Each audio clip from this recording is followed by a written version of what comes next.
Kaya nyo pala mag-ken eh. Kung ganun hindi kayo mamamatay, pag tinamaan kayo nitong ibabato ko.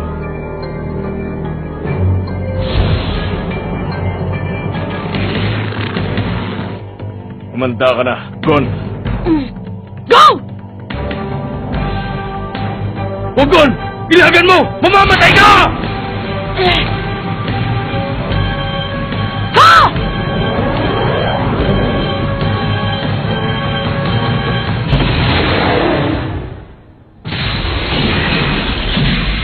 Gon! Ah! Ang bola!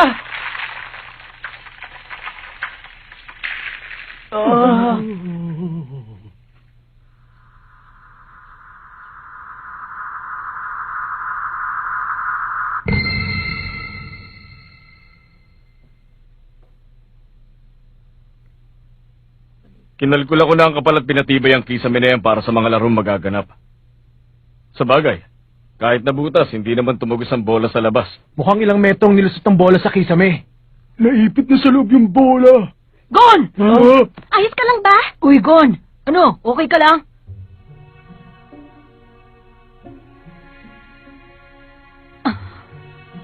Gon? Ayos lang ako. Huwag kayong mag-alala. Ang tagal mo kasing sumagot eh. Akala ko tuloy na paano ka na. Prinotektahan ko kasi yung kamay at ulo ko sa tira niya. Kaya nawalan ako ng balanse sa pagtayo. Ang mga kamay ko, ayos pa. Sunod sa loko na. Hindi ko na pakakawalan yung bola. Kahanga-hanga siya. Konti lang ang sugat niya. Tinatayang babagsak ang bola sa... Ang team ni Gon ang may control sa bola ngayon. Pero dahil ang Kisame at Padar ay bahagi na rin ng sahig, ibig sabihin out na manlalarong si Gon. Bak, babalik ako sa infield para maglaro. Pero Gon, may sugat ka. Babalik ako. Pag ganyan, hindi na siya makikinig sa'yo. Sige, ikaw ang bahala. Kaya lang, pwede bang mamaya na? Magsabi ka ng back pag dalawa na lang ang bilang natin sa infield. Handa na ba ang lahat? Kung ganon, balik na ulit tayo sa laro. Gon, habang naghihintay, pagamot mo yung sugat mo. Hindi naman siguro labag sa patakaran yung ganitong pasahan, hindi ba? Hindi, ayos lang. Okay ka na? Oo. Okay na ako ngayon, salamat.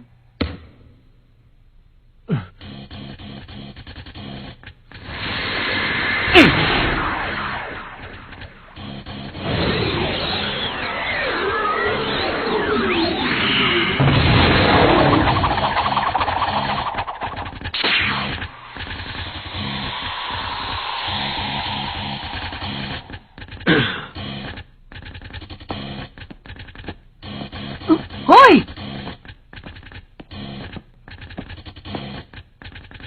Ayokong natatalo ng hindi man lang nakakabawi kahit papano.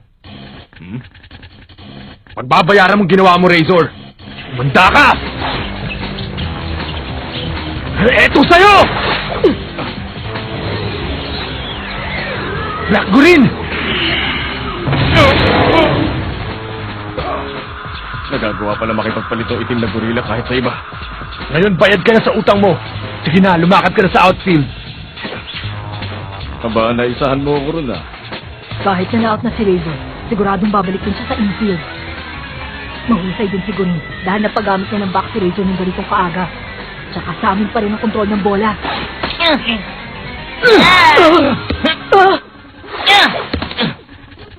Paano niya? Gurin!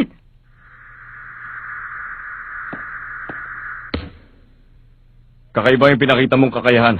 Kailangan mo lang papag-usahin pa. Sa pagkawala ng malay ng Nen Handler, nawala na rin ang Nen Monster. Sabi na nga ba, hindi gumagalaw ng kusa ang Nen Monster niya. Sa halip para lamang itong may remote control. Hoy, Razor! Ang lakas naman ng loob mong mandaya ng ganon! Ha? Hindi naman labag sa patakaran ng pasahan ng bola ang kalaban ah. Tsaka sa larong ito, hindi labag sa patakaran ng pagtira sa mukha ng kalaban. Kaya nga hindi ako nagreklamo sa ginawa niya sa akin eh. Kung nalaglag sa sahig yung bola, talaga ma-out ako.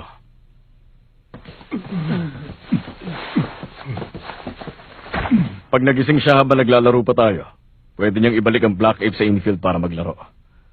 Pero sa tingin ko, malabo magising yan agad.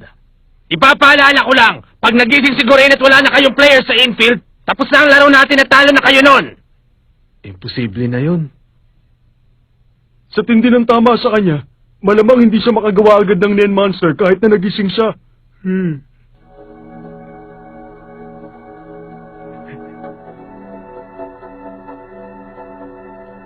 Ngayon may tig-3 players sa infield ang bawat team.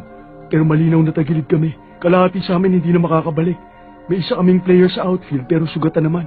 Samantala nakapwesto naman sa outfield ng mga kalaban at maaari silang umatake sa iba't ibang direksyon.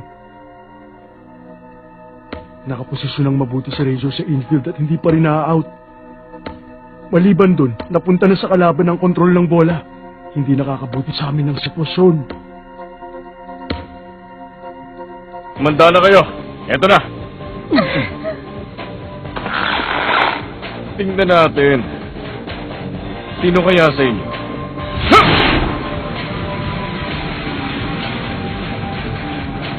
Sa akin papunta. Anong gagawin ko?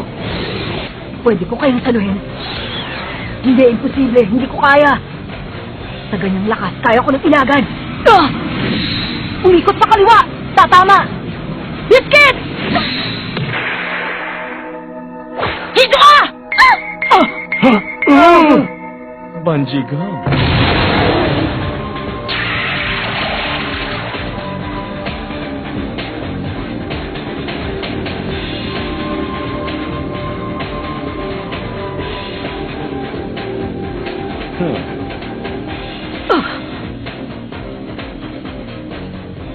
Baliw pala ito eh. Nilinang ako ni Razor sa ginawa niya. Nagkunwari siyang akong gusto niyang patamaan. Yung pala si Biscuit at Hisok ang gusto niyang tirahin ng sabay. Pero hindi rin, dahil may posibilidad na ilagan ko yung bola sa kaliwa at hindi sa kanan tulad ng ginawa ko. Kung nangyari yun, siguradong napuruhan ako. Nakakaasar. Ang player na si Biscuit, out na! Lipat na sa outfield! Anong out? Nakailag siya! Bahagi ng katawan ng player ang damit? Yun bang gusto niyang sabihin? Oo, ganun na nga. Nagkamali ako. Akala ko pa naman na ilagan niyang husto yung tira. Ngayon 2 na lang silang natira. Mag-ingat kayo! Huwag niyo kaya mapunta sa kalaban ng bola! Back!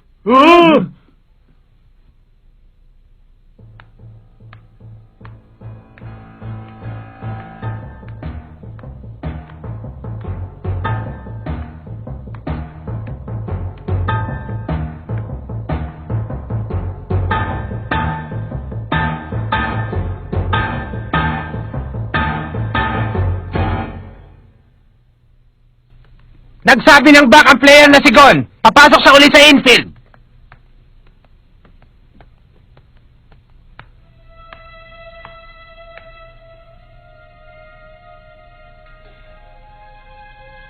Sa tingin niyo ayos na yung batang yan? Makakaya kaya niya? Hindi siya pangkaraniwang bata. Ha? Siya lang ang nag-iisang naglakas loob na humarap sa tira ni Razor.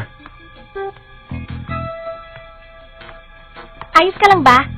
Oo. Makinig ka. Huwag mong pilitin kung hindi kaya. Oo. Sabihin mo nga 1 + 1. Oo. Hindi na siya mapipigilan. O sige na nga. Huwag kang titigil kahit lumpo ka na. Oo.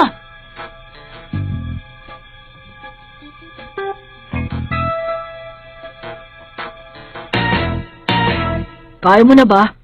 Oo, ayos lang ako. May nadiskubre ako kanina dahil sa nangyari. Kapag naipasa ang bola sa outfielder, bumababa ng gusto ang kapangyarihan ng tira. Hindi na ako gumamit ng ko, basta nasalo ko na lang. Ibig sabihin, basta mailagan natin ang tira ni Razor, maiwasan din natin masaktan ng husto. Parang gano'n na nga. Pero pag ganun, hindi tayo mananalo. Ha? Huwag kang ang parang timang. Unang-una, bali, wala ang panalo natin kung mamamatay naman tayo. Hindi mo ba naisip yun? Sira ka talaga. Hindi ka ba nagagalit? Ha? Kung nagkataong sa kaliwa ka umilag, maaaring namatay ka. Hindi ba tama ako? Puno na ng galit ang katawan ko. Ayokong manalo dahil sa kaiilag. Tatalunin ko siya sa tama at patas na laban. Mukhang may pinaplano ka ng gawin. Tama ka. Meron na nga. Kinuha, pwede kang tumayo doon? Ha? Banda rito ba? Oo. Tataga mo lang ang tayo mo at hawakan mo mabuti ang bola. Ganito? Ganyan nga. Basta kahit anong mangyari, huwag kang gagalaw. Alam ko na.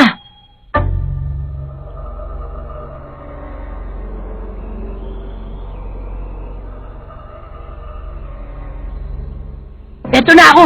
Kinuha!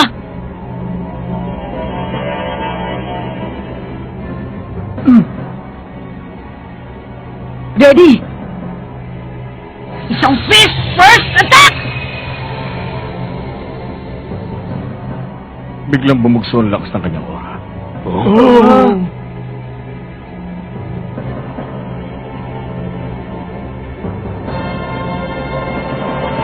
Junkin! Punch!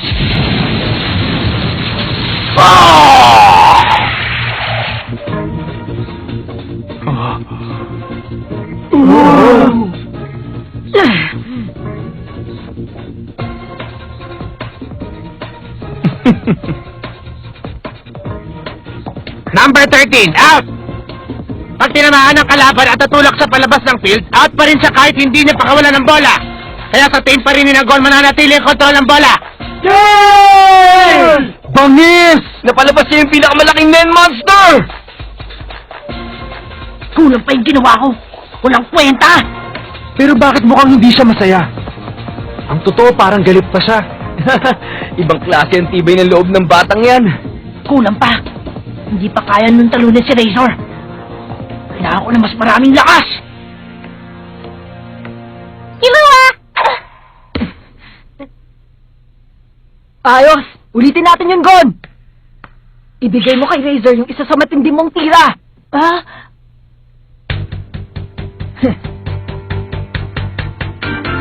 Oh.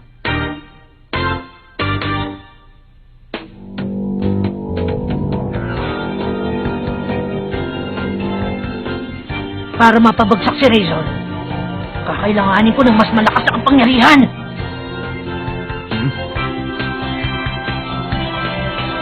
Rin!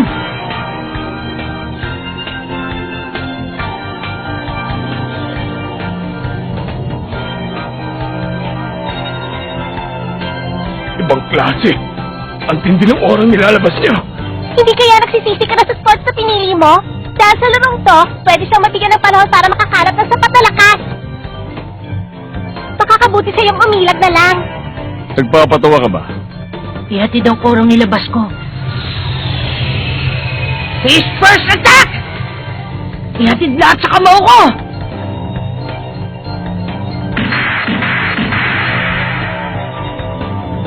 Kainin mo to! Razor! Junkin! Punch! Perfect punch! Hindi niya masasali yan! Oh! Hindi ba yan ang...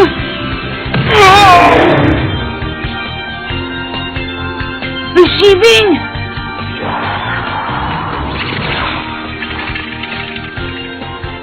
Hinila niya ang sarili nung sandaling tinamaan siya ng bola. Napakahusay! Sinabayan niyang unang pagtama sa kanya ng bola sa dakila sa sarili. Sadyang malakas ang taong to.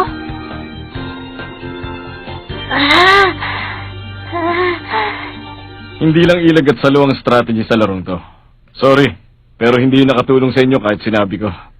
Wow! Ang pangis ng ginawa niya! Pantay ang kapangyarihan ng tira ni Gon sa lakas ng taglay ni Razor. Pero ni hindi man lang umabot sa kisame yung bola. No-offset yung tira dahil sa ginawang pagtanggap ni Razor sa bola nang tumama sa kanya. Oh! Ang bansigam!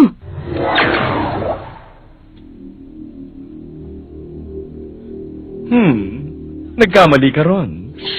Dapat kasi hinawakan mo na mabuti ang bola. Ayon sa bumper rule, out ng player na si Razor. Sa outfield ka na. Back sa laro. Sinabi ni Razor ang salitang back, pwede na siyang makabalik sa infield. Nagamit na ng parehong team ang back. 3 laban sa 2 laban. Ngayon, pabor na sa atin ang laro. Duda ako ron. Oo. Sa nakikita ko, mas nalalagay sa langanin ng team natin. Malamang hindi na kayang bumato ni Hisoka. Tama. Ni hindi na kayang sumalo ng kanang kamay niya. Siguro naman na nagpalabas sa isang matinding aura. Tsak nakakaramdam na ng pagod sa buo niyang katawan sa kasalukuyan. Maaring hindi na niya kaya magpalabas ng ganong kapangyarihan. Malabo na. Eh di kung ganun, ang pinakamalakas na lang sa kanila ay si Killua. Hindi. Kabaligtaran. Oh?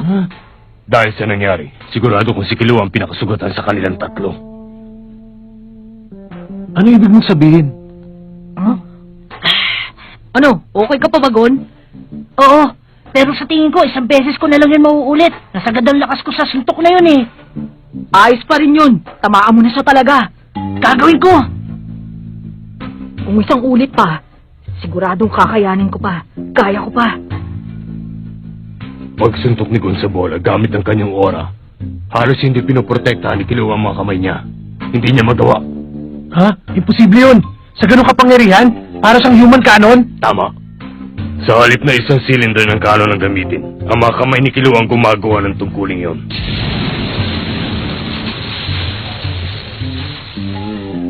Kapag prinotektahan ni Killua ang mga kamay niya sa pamamagitan ng paglalabas ng matinding aura, magiging sagabal yun at hihina ang gusto ang kapangyarihan ng suntok ni Gon. Hihina din ang kapangyarihan sa bola.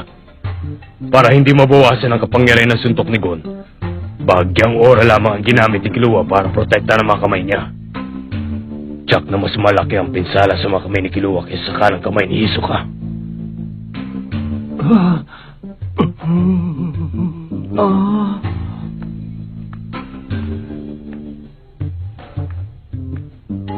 Nakakaasar! Napakalaki kong hangal! Dapat naroon ako sa infield at kasama nila! Alam ko may sapat akong kakayahan. Kaya kong pagpalitin ng aura ko mula offense papunta sa defense na mabilis na hindi nagagawa ni Killua.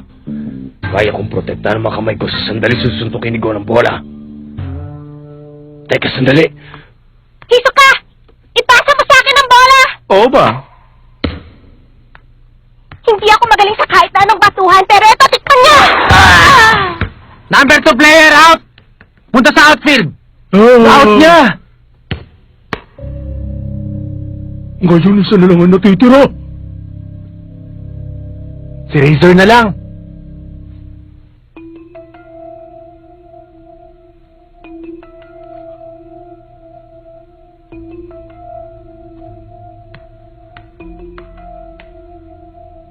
Dumating na rin tayo sa climax ng laro.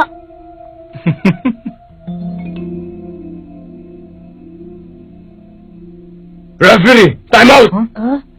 Bakit po, Ginoong Chuskera? Huwag niyo nang pilitan kung hindi niyo kaya. Magpahinga na lang kayo dyan sa tabi. Baliwala ang sugat ko kumpara sa sakit na nararamdaman ng mga kamay mo. Referee! Posible kaya lumipat sa outfield ng isang player na nasa infield kahit hindi siya na out? Ayon sa rules ng game, posible yon. Pero sa sandaling lilipat siya sa outfield, hindi na siya makakabalik sa infield. Mabuti. Bakit niyo na itanong yun? Ano bang problema? Mamaya ako ipapaliwanag. Dito muna tayo sa tabi. Hmm?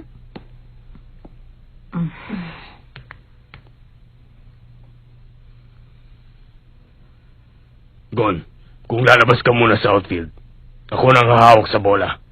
Dahil matindi na ang pinsala sa mga kamay ni Killua. Wala na siya sa kondisyon para mahawakan ng mabuti at matatag ang bola. Kaya ko mag-shift ng aura ng mabilisan para protektahan ang mga kamay at buong katawan ko. Hayaan mo akong humawak ng bola. Tamaan mo si Razor ng suntok mula sa outfield. Yun ang tanging paraan para manalo. Hindi obra yung ganun. Tama. Ano? Bakit hindi obra? Para mo kaming pinaatras sa laban. Ha? Wala ka sa kondisyon para ipilit ang ganong pangangatwiran. Huwag niyo na ipilit ang gusto niyo, Ginoong Chuskera. Halata namang maluhati mo yung sugat. Ayos lang talaga ako. Hindi ako ganong nasaktan katulad ng iniisip niyo. Ipakita mo sa amin ang mga kamay mo. Ayos lang ako sabi. Biskit, ano ba? Kita mo na. Sigurado matindi sakit ang nararamdaman mo Sa ngayon. akin ang kaya ko pa. Makakaya kong tiisin ang isa pang tira, Gon. Gon, sige na, gawin na natin. Hindi, wag! Gon, ikaw na magsabi sa kanya.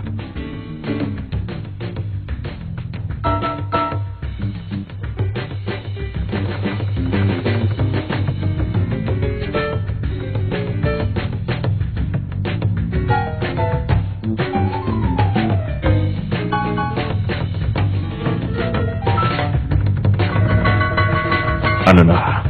Anong balak mong gawin?